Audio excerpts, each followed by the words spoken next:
All right, I'm making a quick video for my buddy Joe, and if anybody else finds it on YouTube and finds it helpful, that's great. I'm basically going through how to make Logic behave a little more like a standard DAW. By default, some of the settings are kind of geared towards beginners, and things don't really work the way you might expect them to work, so we're going to kind of go through that. First thing you absolutely should do is, Command comma, open up your preferences, and go over here to Advanced. Show Advanced Tools, make sure all this stuff is clicked. From that, while we are in here, I can go ahead and kind of go through some of these settings. So the big one is under Audio and Editing.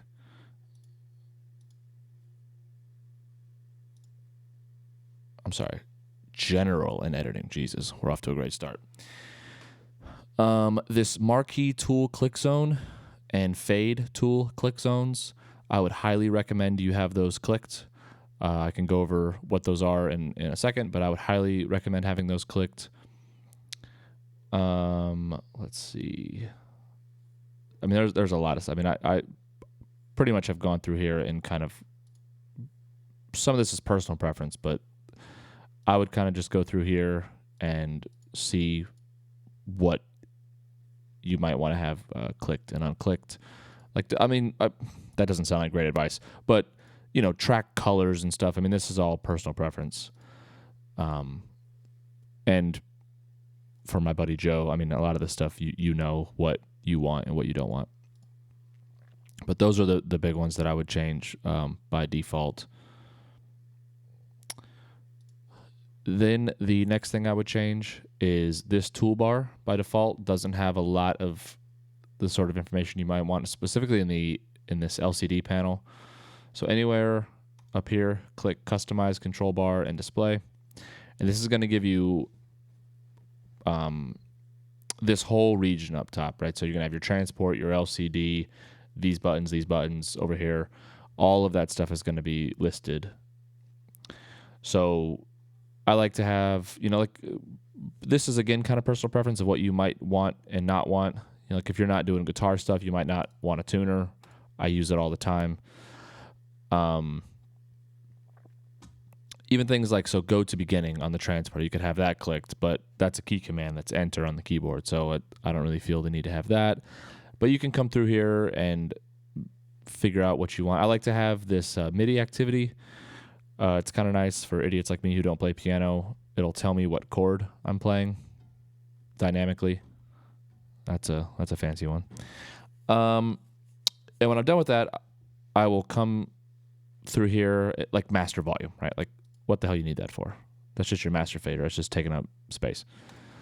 I'll come through here and I will save as defaults, because these settings, near as I can tell, apply to kind of project by project settings. So like if I send you a project and you like this to look different, it's as simple as right-clicking, opening this up, and hitting Apply Defaults, and that will apply your defaults. By default, I believe Logic has this toolbar closed, so I like to have this open. And again, these are totally personal preferences. These are things that I like to have. You can kind of customize this to your heart's content. Save as defaults. Again, if I send you a project and it doesn't have what you want here, open this up, restore defaults, you're good to go. Again, with those sorts of settings, I come through in here, your track header components, right? So I like to have freeze track on. I don't like to have the track icons. There's all kinds of things that you might want to have on or off. But like with everything else, you get it how you want it. Store as user defaults. I send you a session, it doesn't look how you want it. Come over here, click Apply User Defaults. Same thing again with the mixer, right? You can have, like, let's say, if you're using Pro Q3, well, that means that this little picture is not going to show up, right? That only shows up for the standard Logic EQ. So you're like, okay, well, I don't really need that. You can come in here and EQ thumbnail, you can get rid of it. Saying like this one is the gain reduction if you're using the base Logic compressor, which, if we're not using a bunch, you come in here and, Jesus Christ, come in here, turn it off. So little things like that. And then again, just like the last few things, store user defaults. I send you a session, you don't like it, apply user defaults, and now we're good to go, although they didn't change it back, but whatever. All those sorts of settings are saved per project, so I highly, highly, highly, highly recommend coming in here. Once you kind of get all those settings exactly, well, all the settings we're going to talk about, but once you get all the settings you want exactly how you want them, come in here, save as template. I just name it default, and if I change settings and I want them moving forward, I just click default, hit save. It'll let me override it.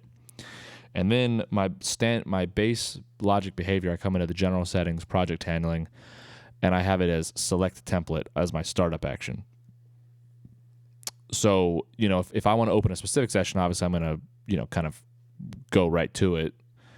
And if I want to open a blank session, I'll just open logic, and it will open my template browser, and I just click on my default template, and we're good to go.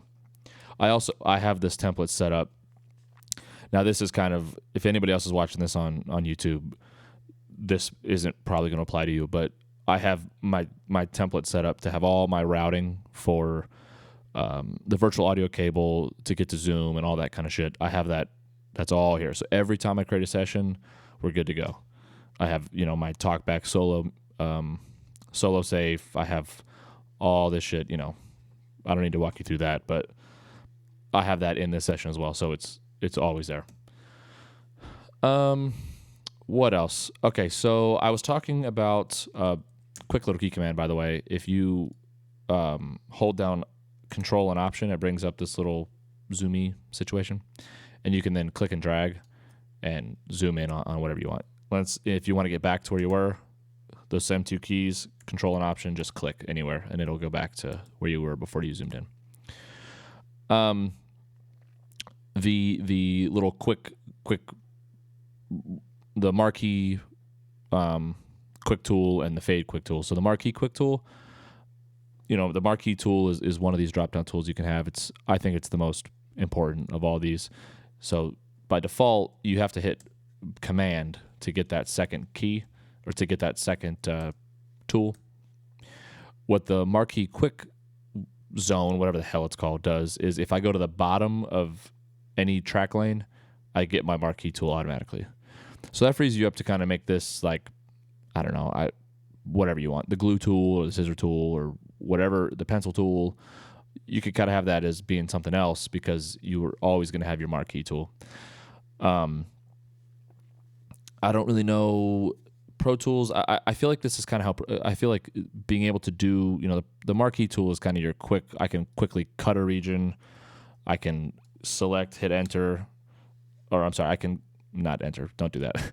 I can select this right here, click up there, and cut out a region like so. I feel like this is kind of the behavior that Pro Tools has, because it. I know Reaper does, and Studio One they have this draggable kind of situation. So I find the marquee tool, I use it all the time. So I like having that. The quick zone fade tool thing that I also had you turn on, that is for quick fades. You can come in here and do these sorts of things, which is really nice. You can also, once they're there, you can do shit with them. So those are nice. Let's see. Also, so like quick crossfades, you can select. I'm just kind of going through some standard key commands. You can click these two regions, hit Control Option X. That'll give you your default crossfade, which you can set up how much, what you want that to be. I have it set pretty low, so it's not obtrusive. You can also, this may be a custom key command that I did. You'll have to look.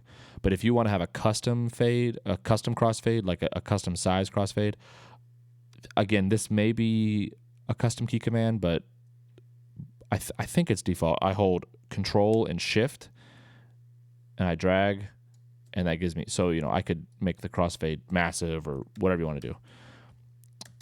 I think that's a default key command, but don't quote me on that.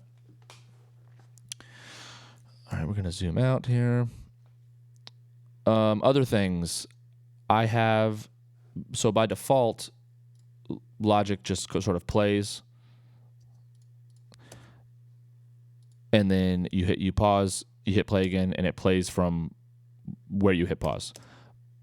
Now, that's how I used Logic for years and years and years, and I had no issues with that until I started farting around in Reaper in Studio One and was like, oh, shit, I much prefer how that worked, right? So I have it set up to play from last locate position.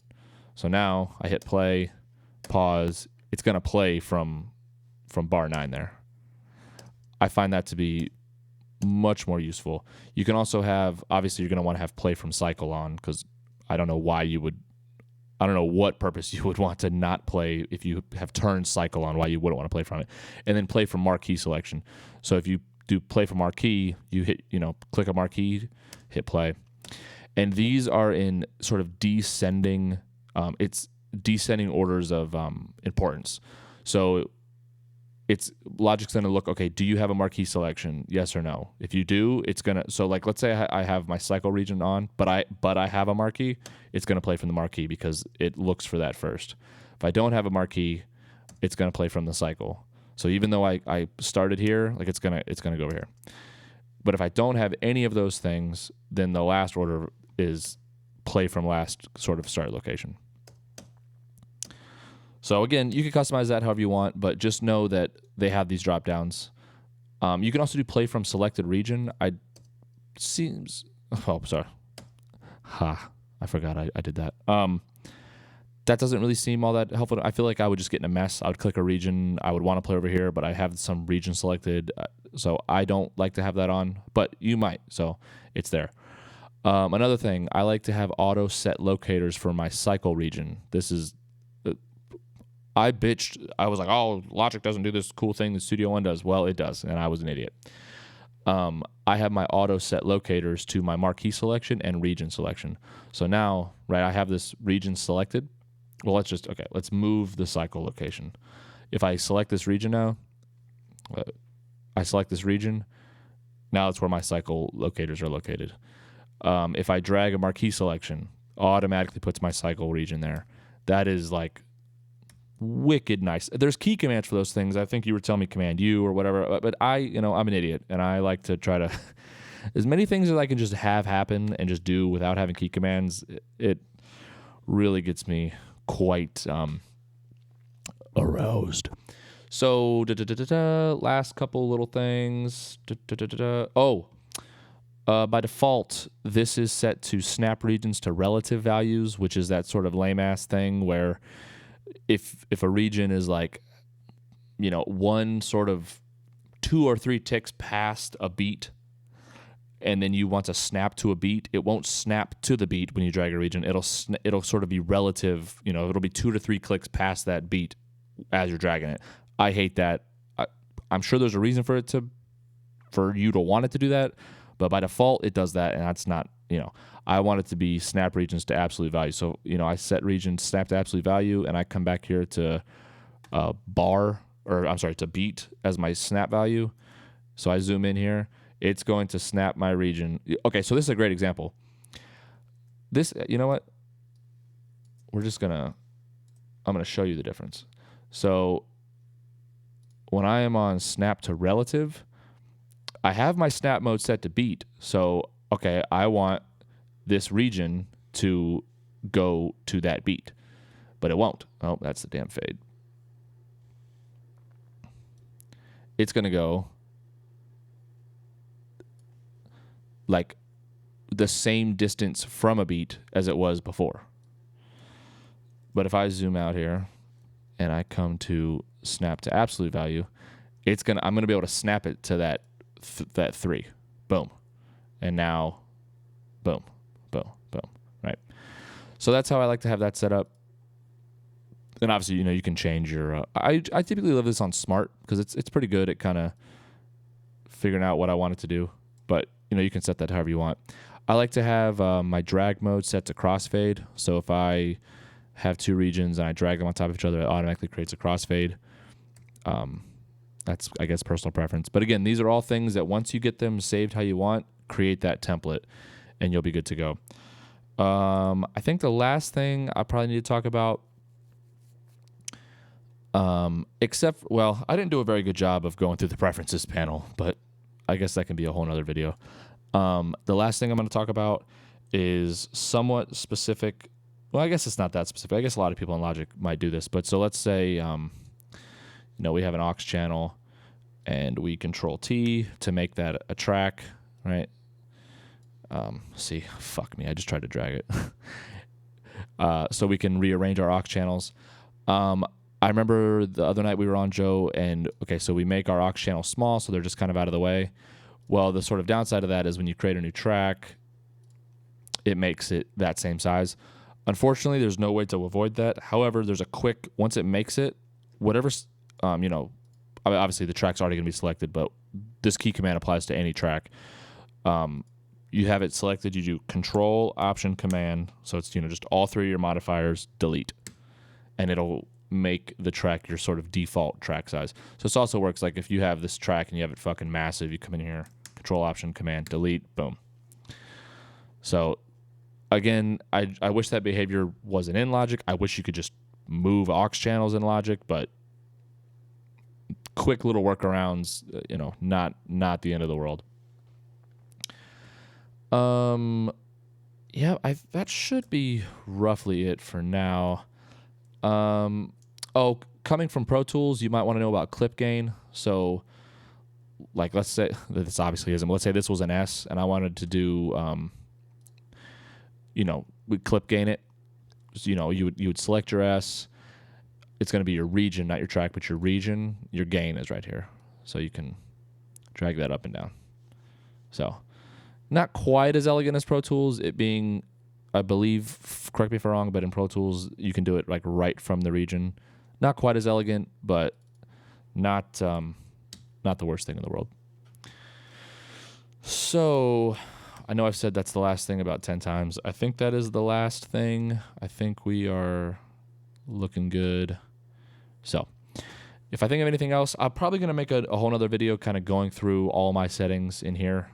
But I don't want this video to be 40 minutes long, so I can go through that at another time. So if anybody else is watching this, thanks, and have a good day.